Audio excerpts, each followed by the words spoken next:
F-15를 보라면은 설계부터 레이더까지 가장 늦게 개발한 나라가 돼요. 거꾸로 얘기해서 더 첨단 기술을 더 적용을 한 거예요. 중국제 무기들이 좀 발전이 되고 있어요. 이게 성능이 옛날 같지 않다는 게 이제 분명해지는.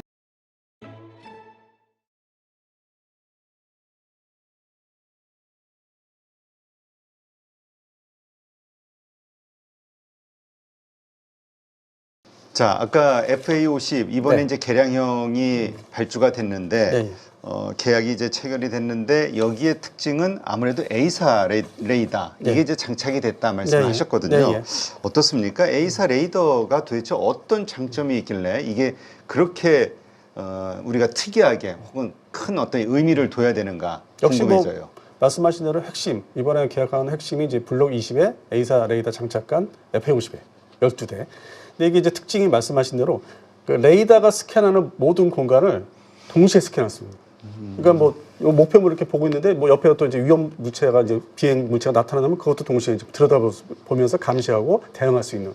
그리고 동시에 또 이제 이 밑에 해상이라면 또 함정이 뭐가 움직이나. 그러니까 동시 감시가 이제 되는 게 A사 레이더의 특징이죠. 근데 기계식 레이더는 이제 뭐 한쪽 목표만 이제 집중한다든지, 네. 뭐 동시에 이거를 감시한다 하더라도 대형 전투기에서는 좀 가능한 대형 전투기 A사 레이더도 장착하는 경우 있으니까 구형 전투기지만 뭐 F-15E 같은 게.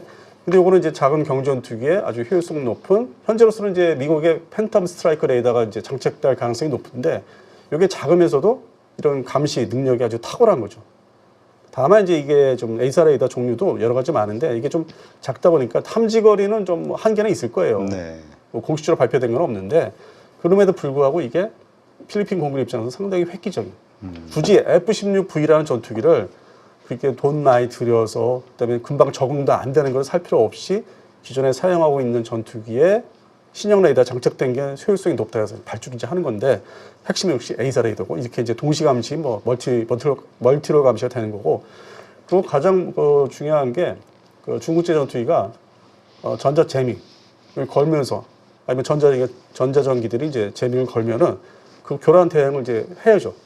식별을 그럼에도 그 전자 환경에서도 식별을 할 수 있는 그게 이제 A사 레이더가 이제 가능한 거예요. 전자재밍을 한다는 거는 그 레이더가 제대로 작동을 못하게끔 뭔가 전파 방해 같은 걸 쏜다는 건가요? 예, 그거를 이제 극복할 수 있다 이거죠. 이런 최신형 A사 레이더는 지금의 그 팬텀 스트라이크 레이더 F-50에 달릴 블록 20이라고 하는데 이게 이제 아주 최신 레이더예요. 그러니까 크지는 않지만 사이즈가 그게 어떤 개수, 소위 그 입자가 들어가 있는 개수가 뭐 이렇게 많지는 않지만은 그도 상당히 그 효율성을 높인 그 첨단 A사 레이더에 들어가기 때문에 옛날의 A사 레이더가 아니에요. 네. 그래서 이제 그게 상당히 이제 필리핀 공군에서는 기대가 되고 있는 거죠. 이거 가지고 급한 대로 좀 불을 끌 수 있다. 공중전 그 환경에서 꼭 맞닥뜨리지 않더라도 다 감시하고 회피하고 또 추적하고 뭐 이런 게 이제 또 수월하게 될 수 있다. 그래서 이게 당연하게 이 필리핀 공군이나 국방부의 전체 수준을 보면은 탁월한 선택이다. 네. 그래서 이제 좀 더 말씀드리면은 동시 추적 가능한 적기가 이제 편대가 보통 4대인데 뭐 8대, 12대 이렇게 막 한꺼번에 퍼져서 날라오면은 그 동시 추적 가능한 표적 처리 숫자가 이 A사 레이더에서 가능한 거예요. 근데 그 현재 사용하고 있는 기계식 레이더에서 한계가 있고 동시 대응이 좀 어렵고.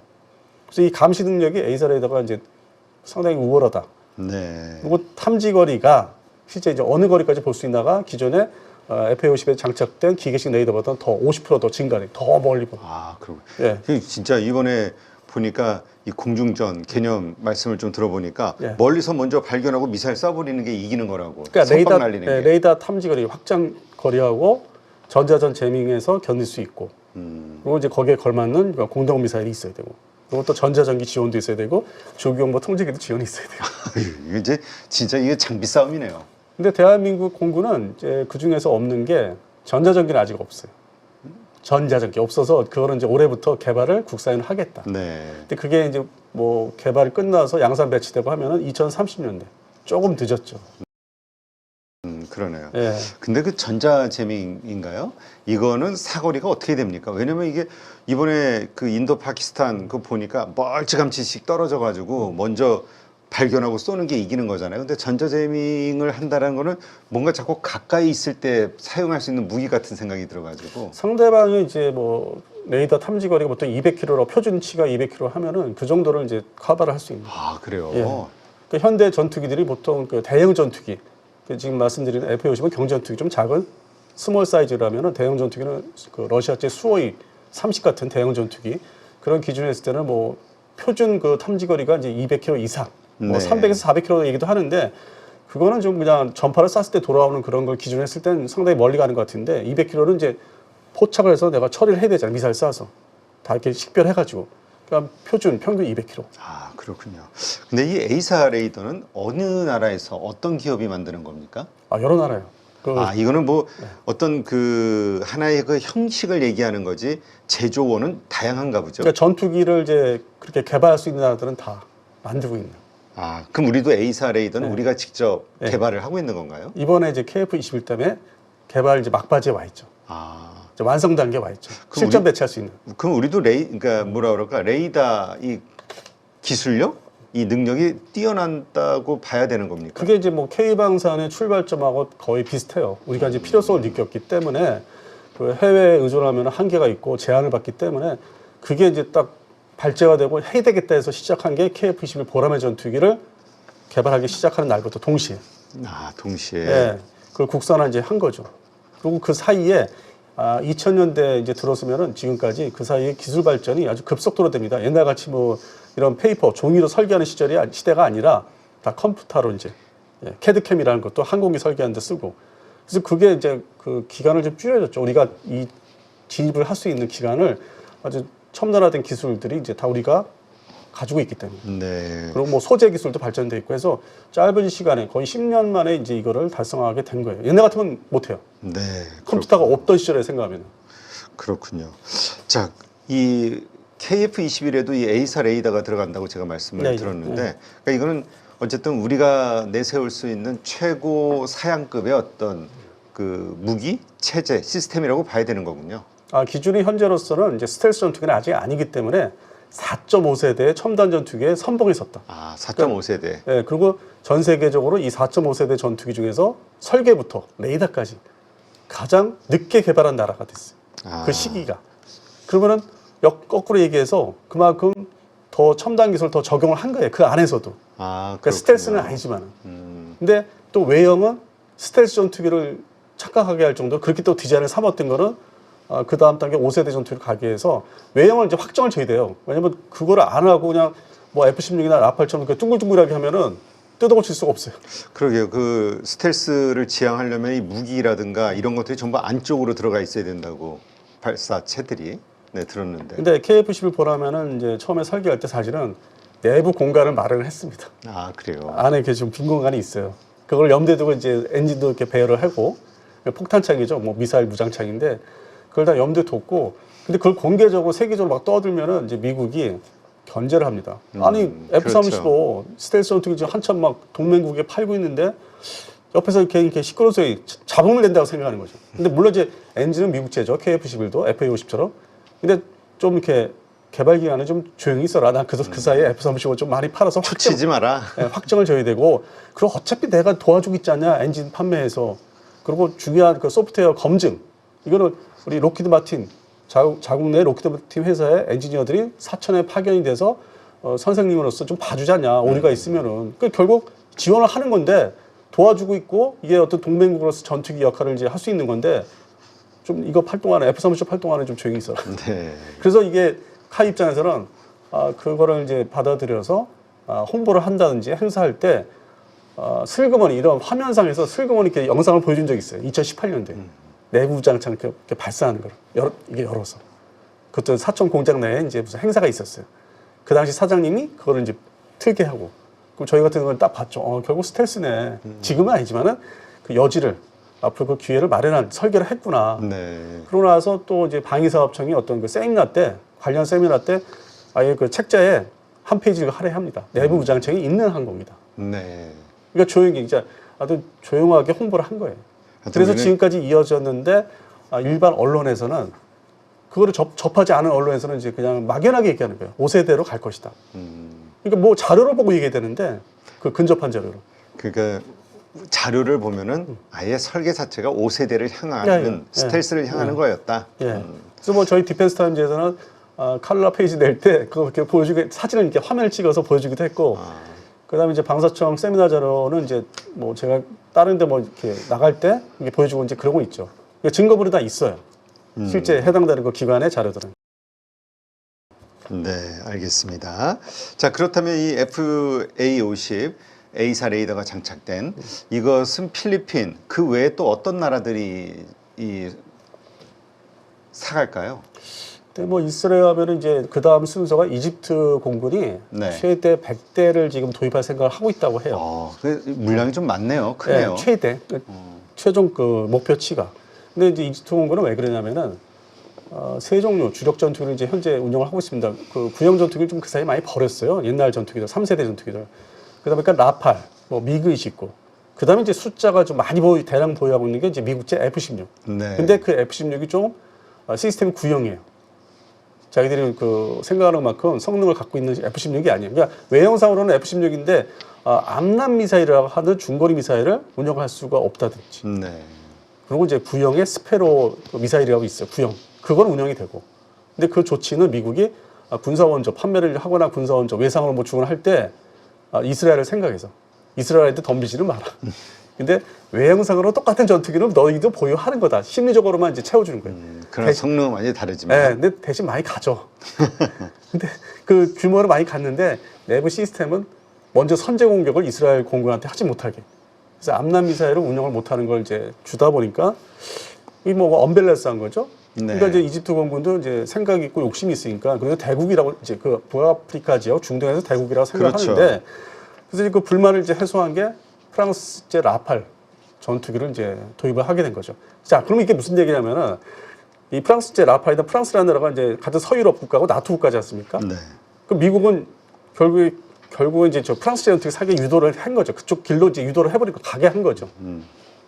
러시아 전투기는 좀 사지 마라. 대신 프랑스 전투기 사는 게 어떻겠냐고 이제 일종의 간접적인 유도를 한 건데 그런 그 세일즈 어떤 그 유도하는 게 우리 KF-21한테도 이제 기회가 올 수 있다고 저는 이제 생각하거든요. 그런 네. 면에서. 그리고 또 미국이 의도하는 게 F-35를 이제 판매할 수 없는 나라한테 KF-21을 대신 사게끔 이렇게 환경을 만드는 것도 있고. 그래서 결국에는 이제 KF-12를 생각을 이제 하는 나라가 그렇게 늘어날 거고 다시 처음 얘기 돌아와서 FA-50 이집트가 생각하는 거는 그 F-16 중에 구형 를 대체하는 목적으로. 아, 네. 근데 그 대체하는 그 FA-50이 오히려 성능이 더 좋아요. 그 F-16보다는. 아, 그래요? 네, 우리 FA-50 블록 20 같은 게 더 좋아. 그러니까 미국에서도 엔진을 미국제 쓰기 때문에 허가를 해줘요. 야, 그래, 그거 대신 그렇게 리플레이스 대체하라고 그래. 나도 좋아. 그럼 쟤도 불만이 좀 가라앉을 거고. 그럼 결국에는 미국이 이집트의 군사원전을 하는데 그 자금, FMF 자금. 근데 엔진은 미국제이기 때문에 그런 부분에서 또 원조 승리를 해줄 수 있어요. 엔진은 내가 대신 돈을 낼게. 네. 엔진 제작사 미국 회사니까. 그래서 판매를 유도를 하는 것도 있어요. 그리고 이집트 공군은 지금 앞서 필리핀 공군 말씀드렸지만은 그런 효율성, 운영하기 쉬운 거. 그리고 정밀도가 높아지고 레이더가 A사 레이더고 하니까 이거 해야 되겠다. F-16 구형 다 버리고. 네. 그래서 최대치가 100대가 나와요. 100대면은 많이 구매하는 것 같은데요. 대규모죠. 대규모죠. 그러니까 지금까지 F-50을 그렇게 이제 바라보는 나라가 폴란드도 아닌 이집트가 돼버린 거죠. 근데 이집트는 원래 뭐 중국제 전투기를 구매하려고 그렇게 했다는 이야기들이 떠돌았었는데 네, 어떻게 된 얘기입니까? 그것도 맞습니다. 중국제도 그러니까 기본적으로 많이 사는 거군요. 이 근본적으로 이제 미국하고 이제 군사원조받는 나라가 이제 전 세계에서 트럼프 정부에 들어서서 2기 들어와서 FMF 군사 원조 자금을 받는 나라는 제한시켰어요. 최근에 1월달 들어서자마자 그게 이스라엘과 이집트예요. 네. 그럼 이집트가 미국의 군사 원조 자금을 받았는데 중국제 전투기를 산다? 이것도 좀 말이 안 되잖아요.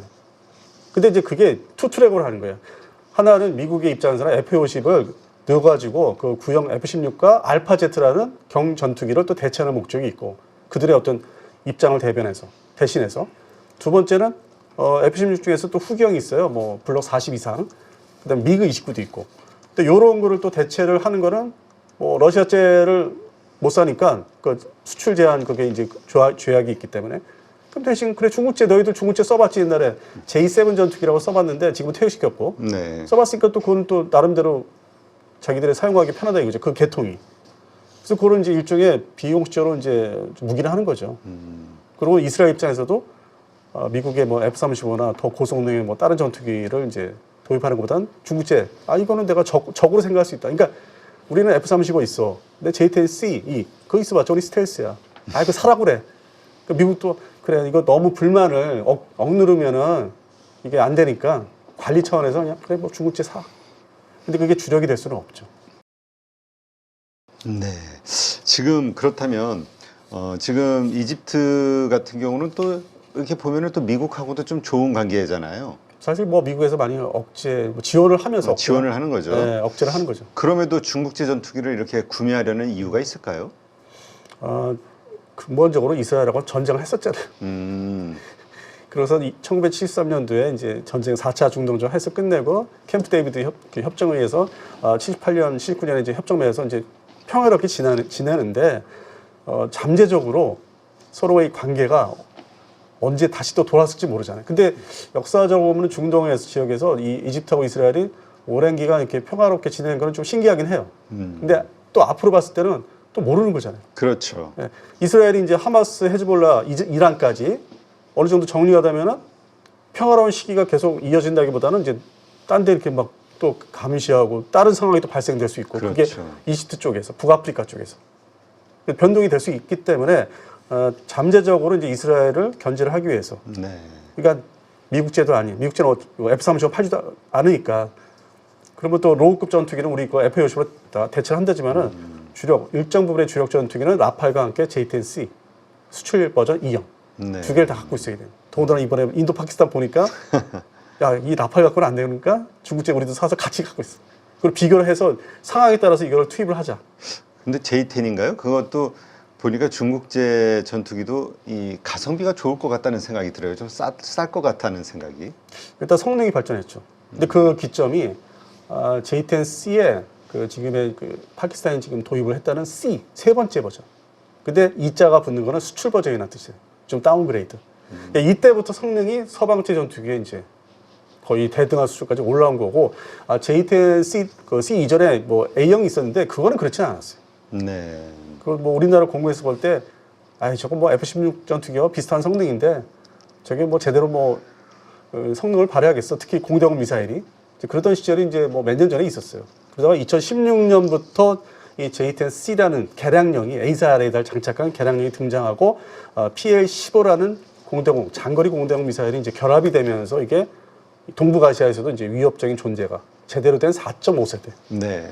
그래서 일본 쪽에서는 많이 경계를 했었고 우리는 좀 덜했고 그러다가 이번에 인도 파키스탄 그 실전 사례에서 나타나니까 우리도 저게 기존의 스텔스 중국의 J-20 스텔스만 생각했는데 얘가 이제 둘 다 뛰면은 상황이 복잡하겠다.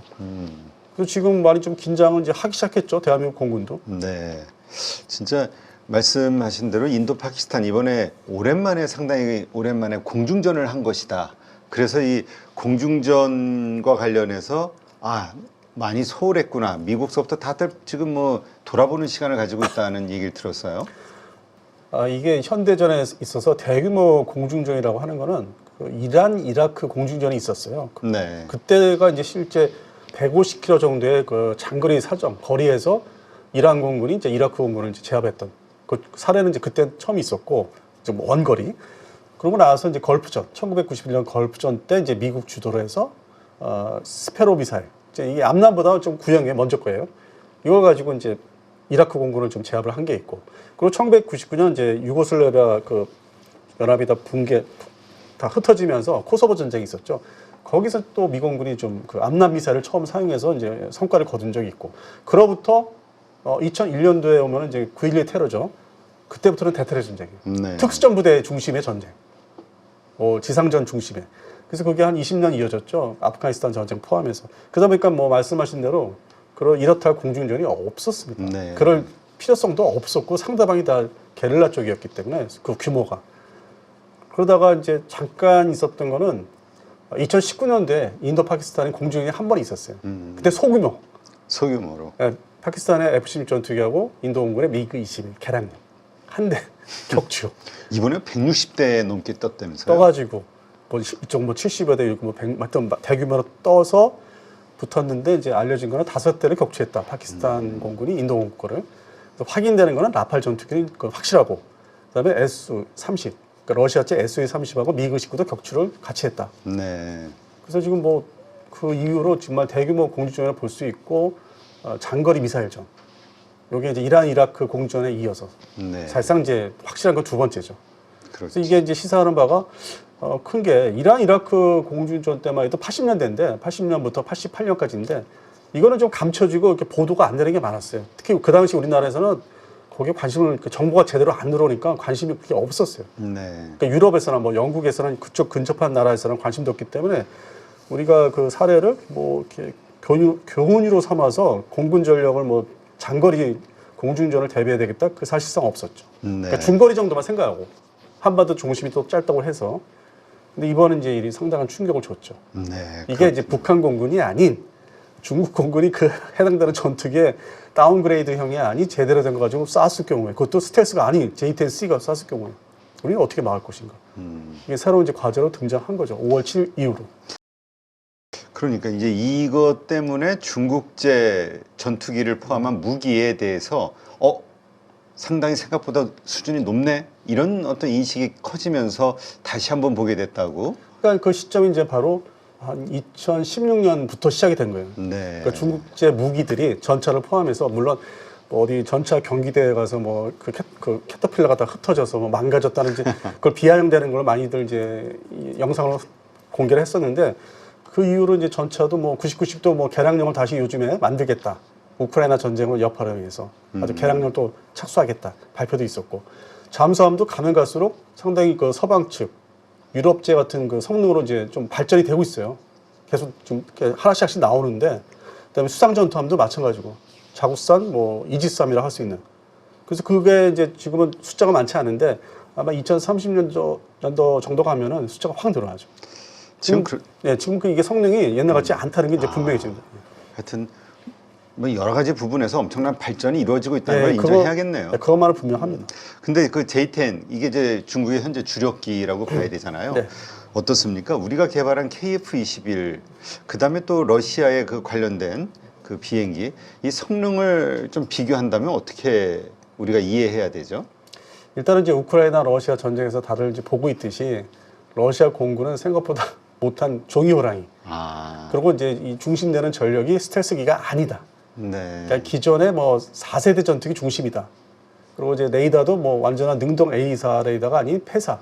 그러니까 수동식 A사 레이더를 사용하고 있고 주력이. 그리고 공중전이 뭐 이렇다 할 게 대규모 공중전이 또 없었다. 이게 소규모는 있었는데 대규모가 없었다. 그래서 이게 말 그대로 종이 호랑이 아니냐 러시아 공군이. 근데 그거를 대신하는 게 말씀하셨다시피 이제 중국 공군이 최근에 10년 사이에 그 자리를 대신 차지하는 거죠. 현대화를 네. 아주 급속도로 한 거죠. 근데 그 기반이 되는 거는 미국에서 어떤 그 스파이전 해가지고 훔쳐온 그 기술도 있고 유럽에서 또 돈을 주고 사오는 기술도 있어요. 네. 그걸 또 판매하는 또 업체들이 있었고 뭐 직접적인 기술, 간접적인 기술 그걸 다 모은 거예요. 기존에 러시아 기술만 의존한 게 아니라 그건 기반이 있지만은 미국 거 훔쳐온 거 뭐 유럽제 걸 다 합하다 보니까 이게 또 다른 물건이 된 거예요. 네. 이게 한 그 시작이 이제 그렇게 해서 완성되고 양산 배치, 대량 배치 시작된 게 딱 한 만 10년 전 그렇게 보시면 돼요. 그래서 지금 현대화가 어느 정도 됐는데 또 반대로 이 중국군이 구형 무기도 많아요. 전차도 뭐 59식을 아직도 갖고 있다든지 59식 전차는 아주 옛날 거예요. 그다음에 저 후방에는 저 멀리 그 지방 도시 뭐 산악지대 같은 데는 또 공군기지가 있는데 뭐 J7도 아직도 보유를 하고 있다든지 전방에는 안 나와 있고 대만 상대로 태평양 방면으로 뒤로 다 빼놨으니까 그런 무기들을 이제 다 마저 처리를 이제 대체를 해야 되는데 그래야만 미국 같은 현대화가 완전히 이루어지는 건데 그거는 지금 뭐 미국과 중국의 관세 전쟁이 이제 진행되고 있는데 그 돈을 또 추가로 벌어서 그걸 만들어야 되는데 그럴 여력을 미국이 차단하고 있는 거죠. 시작을 한 거죠. 경제 분야에서 돈을 못 벌게 해서 네. 그런 투자를 못 하게 하려고. 그러니까 완전한 현대화가 지금 된 건 아닌데 전방에 나와 있는 물건들은 최신형을 지금 배치해서 10년 전보다는 이제 정말 중국제 무기가 이렇게 우습게 보이지는 않는다. 그거는 이제 분명하다. 아니 그 우리가 어떤 중국과 제품, 공산품을 가지고 시장에서 부딪히면 우리가 다 죽어버리잖아요. 그 가격 경쟁력을 이길 수가 없어가지고. 근데 지금은 또 질도 좋아졌다 그러잖아요. 네. 근데 어떻습니까? 이 전투기, J-10으로 표현되는 중국산 전투기 혹은 그 외의 중국산 방산들, 이거 어떻게 해야 됩니까? 어떻게 우리가 이 시장에서 맞붙었을 때 우리가 그래도 경쟁력이 있는 건가요? 그래서 이게 방산 업체들 중심되는 우리나라 대한민국 10대 방산 업체를 이제 얘기하는 건데, 그 나라의 그 정치, 경제, 외교, 국방 상태를 면밀히 이제 조사를 하고 가면은 성공을 해요. 근데 그동안에는 그냥 닥치는 대로 간 게 많아요. 그리고 미국이 좋아하는 나라가 있고 싫어하는 나라가 있고 대중국 포위망에 필요한 나라 뭐 도와줘야 된다든지 미국이 뭐 원조를 해야 된다든지 그다음에 또 러시아 지금 이제 전쟁을 일으켰으니까 진행하고 있으니까 러시아를 이제 견제할 수 있는 나라들 그건 이제 유럽 쪽에 있죠. 그런 나라를 선별을 잘하면은 충분히 이 K 방사는 이제 자리를 잡는데 반면에 이제 중국이 그 옛날 앞서 말씀하신 이제 90년대에 중국제 전투기를 판매한 나라가 있어요. 그게 이제 네. 주로 이제 아프리카. 아, 근데 여전히 그 중국제 90년대 도입한 아프리카에서는 이제 전투기 J7인데 아직도 주력 전투기를 운영하고 있어요. 그런 나라를 가면 안 돼요. 네. 어차피 거기는 우리 시장이 아니니까. 정치 외교적으로 이게 끈끈해 중국하고. 그래서 거기 가서 시간 낭비를 하지 마라. 하긴 그런 나라들이 보면은 다 그 1대1로 사업을 통해서 맞습니다. 중국의 경제력이 다 돈이 다 들어간 나라들이잖아요. 네, 맞습니다.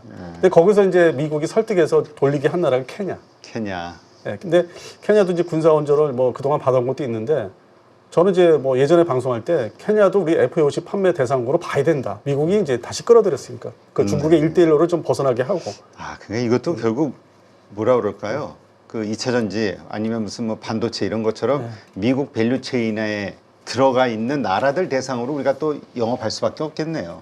아니 근본적으로 F-50이나 KF-11 엔진이 미국제예요. 미국제니까. 그래서 거기에 이제 뭐 우리 하나 에어로스페이스에서는 이거 갖고 안 되겠다 하니까 국산 엔진 개발하자고 이제 발제를 해서 지금 시작은 됐는데 이제 뭐 1월 달에 시작했어요. 그거를 이제 어떻게 조직을 만들어서 어떤 연구원들 통해서 돈을 얼마 들이고 R&D를 어떻게 하고 이제 시작했으니까 서둘러도 10년 걸리죠. 국산 엔진, 전투기 엔진. 네. 그럼 그 사이에는 결국 미국제 전투기 엔진에 의존해서 수출해 나갈 수밖에 없고 네. 그 그렇군요. 중간 시간이 있잖아요. 그러니까 우리가 방산, 우리의 무기를 수출할 때는 이런 것까지도 정치, 국제 정치학도 이게 좀 연계를 해가면서 머리 써야겠군요. 근데 뭐 좀 아쉽게도 그동안에 언론에서는 그 얘기를 배경 그 설명을 안 해주고 무조건 K방사는 나가면 다 된다. 그러니까 국뽕 뉴스가 어떤 근거 없이 과장되게 했던 게 많은데 이제 필리핀 계약한 거 이런 네. 거는 이제 진짜 뉴스죠. 이런 거는 진짜 자기들이 필요하고 우리도 이제 어떤 성과가 이제 제대로 이제 1년 반 만에 거둔 거고. 네. 그래서 상당히 좀 요건 거는 반가웠습니다. 하여튼 이게 시발점이 돼서 이집트도 100대 사주고 그러면 우리가 얻는 그 뭐라 그럴까요? 경제적 혜택, 수혜 어떤 게 있는 겁니까? 이게 비행기가 많이 팔려 나갈수록.